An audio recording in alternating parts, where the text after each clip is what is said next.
Consider a uniform electric field with a magnitude E0 pointing in the minus j direction downwards, and one way to create such a field is to use two very large and oppositely charged plates.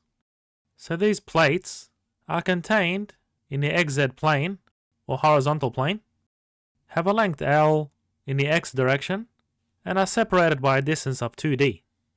And we have a particle with a mass m and charge q that's initially outside this gap between the two plates, and it's moving along the horizontal axes at an initial speed v0. And the particle enters the region of the uniform electric field at the midpoint between the two plates. And we're asked to calculate the minimum speed v0 needed for the particle to not hit the lower plate. So when this particle enters the electric field, it gets deflected as follows in a parabolic trajectory, like a projectile. And we'll take our origin at this point.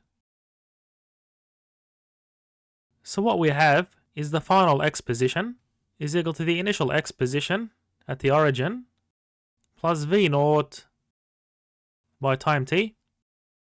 And in the vertical direction, we have our final position is equal to the initial position plus the initial speed in the y direction by time, which is 0 by time.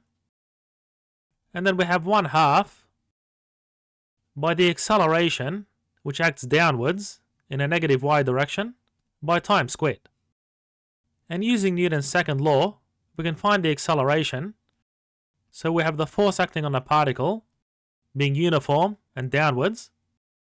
So that's equal to the positive charge by the magnitude of the electric field is equal to the mass of the particle by the acceleration of the particle. So now we can substitute for the acceleration, and we get d is 1/2 by qe0 on m by t squared. So that gives an expression for t, which is the square root of 2md on qe0. And then from this expression, we can solve for v0, which is equal to L on t, or L by the square root of qe0 on 2md. And this is our answer.